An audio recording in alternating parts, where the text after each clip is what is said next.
State Grid Electric Power Research Institute in China. So the ScienceBridge, which is supported about 4 years ago, it is a strategic links with 14 leading Chinese universities, research institutions, and also industry partners. This is the RC-UK funded route, and then Professor Xue will talk about our recent project, IP project. So the ScienceBridge, I think, but broadly, all the international collaborations, I think, when we plan for our activities, we always think about sustainability. So the first items we always keep in mind is to engineering and leadership for tomorrow. So that means that we could have the bridge, people's bridge, which could train the staffs, students, PhD students, and also undergraduate in this particular project as well, and also research fellows. So we have exchange students from China, but we also have bring students over to China. So they appreciate, the differences, the language, obviously, and educational, but also cultural. That's the 2010. I brought students to Tsinghua, and this is the two colleagues asked them to contrast these different aspects of differences and the similarities. Some of the students actually, particularly exchange students, they went back to China and they become academic leaders, and they promoted and also get grants. They all benefited from this project. Some of our home students, they graduated either become academic leaders or go to industry. Obviously, also for all the projects, we also there's a lot of activities on the academic engagement, invite lectures, seminars, but also we organize research and training activities, but also visiting fellowships. But these visiting fellowships are also, some of those are supported by through other routes. For example, the Royal Engineering Senior Visiting Fellowship. But not only the academic student engagement and exchanges, but we also try to inform of the outcomes to the policymakers, to the governments, and also to the local governments.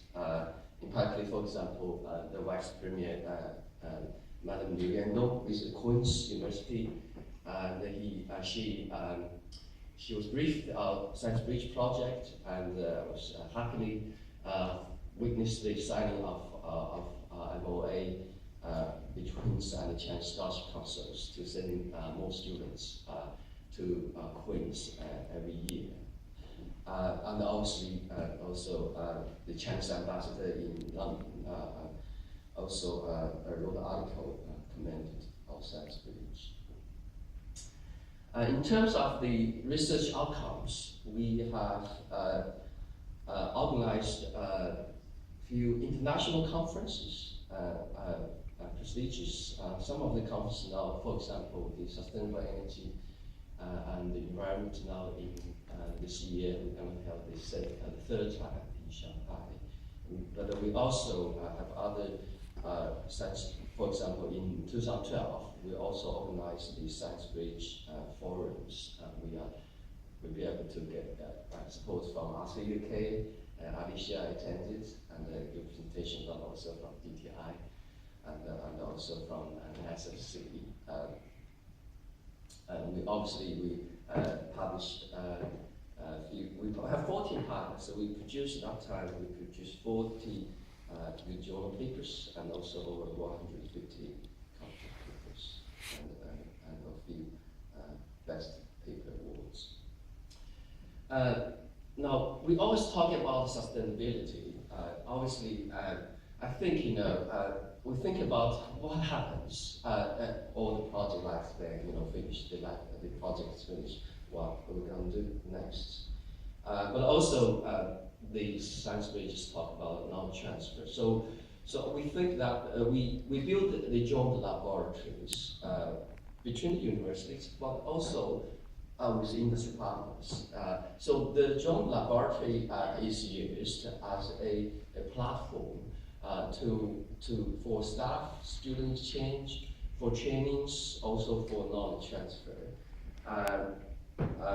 In particular, through one of our joint laboratory on energy and automation, we been awarded through a few projects with China applied. We developed new ideas and then transferred to the industry. We've been awarded once in the second prize of Science and Technology Advance Progress Award by Shanghai Municipal Government.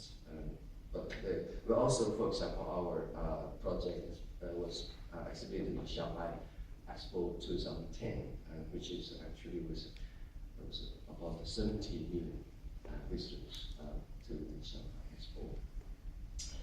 Now, through the knowledge transfer, the joint laboratories, lot of algorithms we developed, because yesterday we talked about UK and China, the difference, for example, in China, there's a lot of, quickly, swiftly deploy the techniques to the industry. So we, for example, also, like Professor Wang talked about, some of those facilities or the techniques classes, it's easier to apply in China to test the algorithms. So for example, we developed some algorithms, collaborate with Chinese collaborators, and now they deployed in a few power stations, critical power stations. But also other projects as well. And some of our methods and techniques we published earlier was deployed by our industry partners in produce one of the DCS distributed control systems, which they sell over a lot of countries worldwide.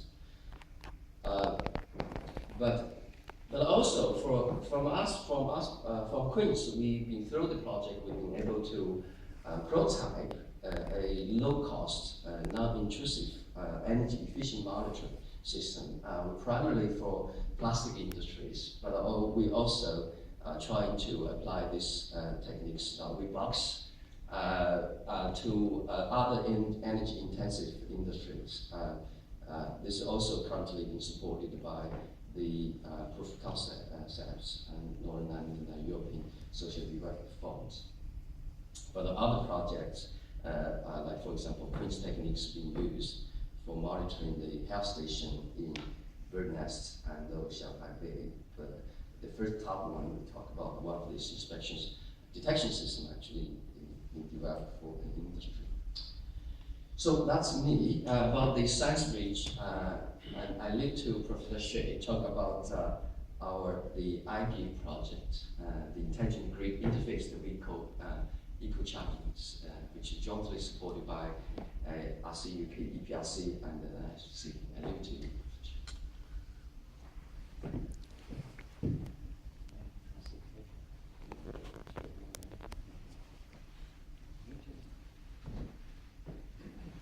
Morning, everybody. I will continue Professor's presentation. The project is on the intelligent grid interface the vehicle echo charge, or IGIV for short. The PI in the UK side is QUB, and in the Chinese side is the Harbin Institute of Technology. I'm from State Grid Equi as CI. Transmission and distribution grids send the electricity from the power station to the demand side. To offering this reliable electricity, we need to do the analysis and the control of the power system, not only for the offline, but also for online. However, up to now, all the analysis and the control are performed under a given boundary conditions.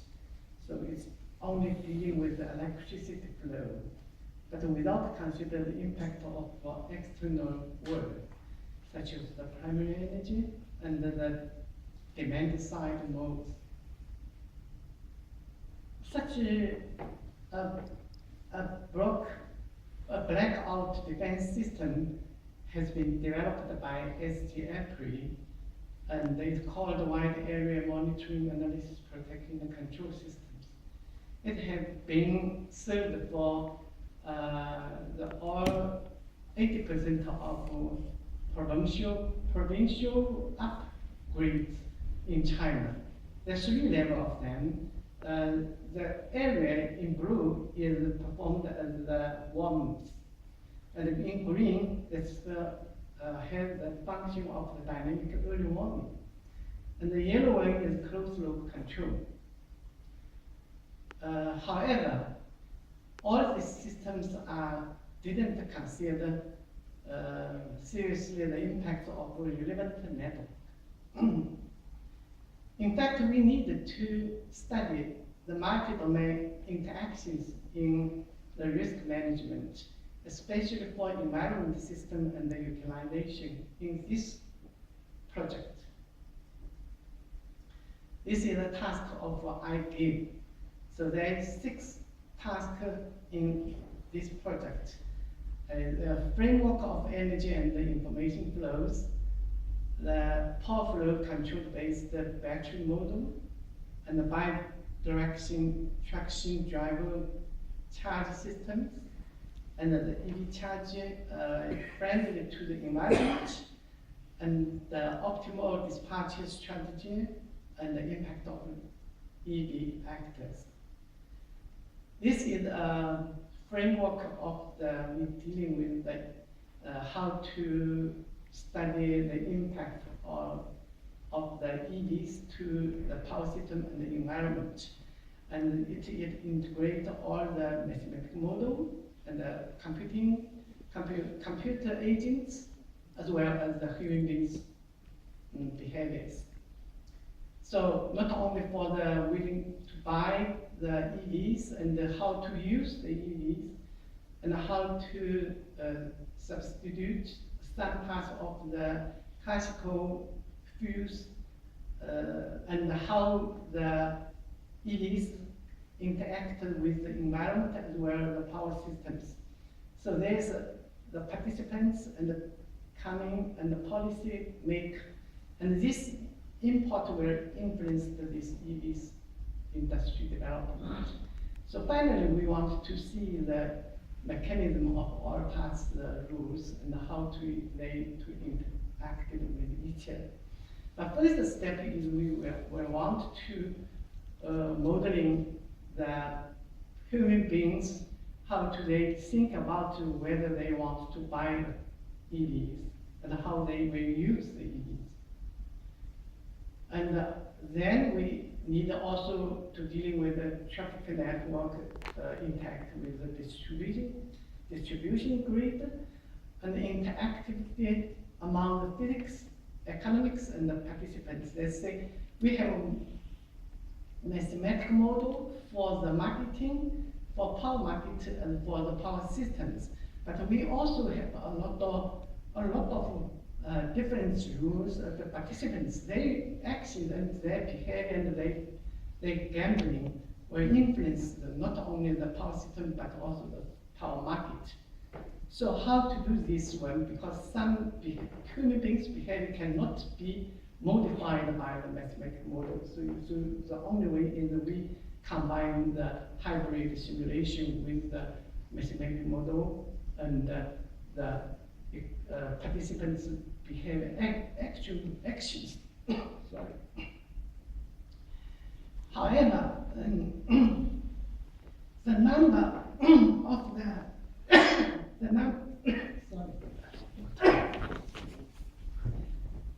the number of the participants are limited, so it's not give a possible scales. So to solve this problem, we should to dealing with, thank you very much.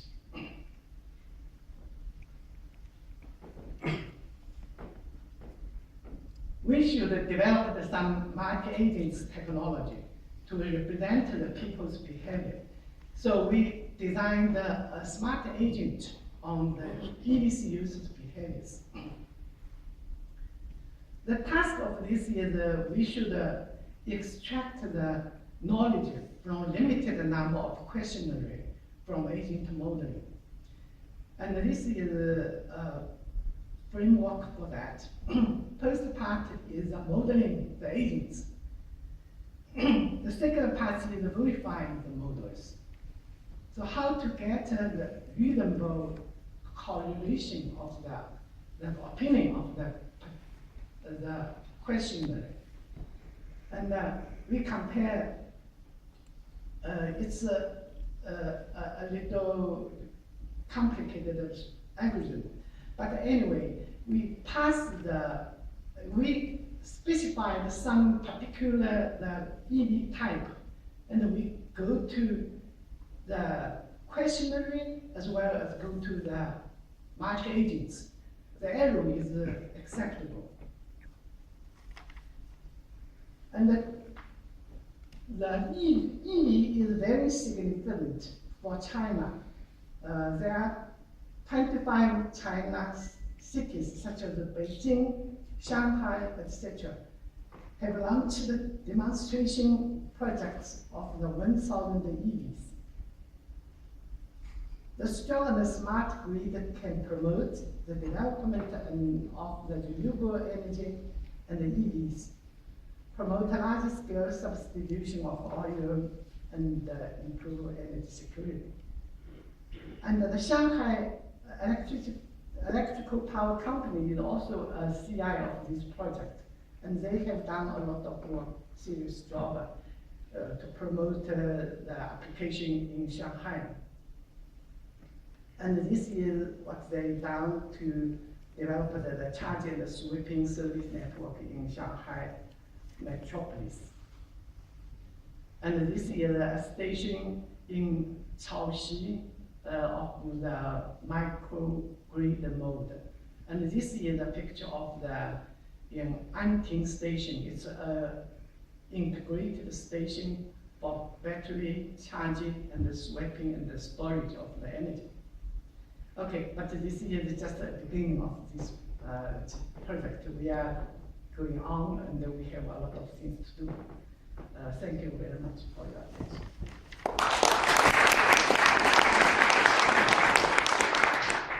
So thanks to Professor Lee and also Professor Yu. So from their presentation, with very stimulating and say the high impact partnership could result in high quality research, wider industry interaction, also society impact. So since we are behind the schedule, may I suggest that we could leave the discussion, maybe our questions during our refreshment break. And we will have 20 minutes, maybe 25 minutes refreshment break. And everyone please come back to the conference room at 12:30.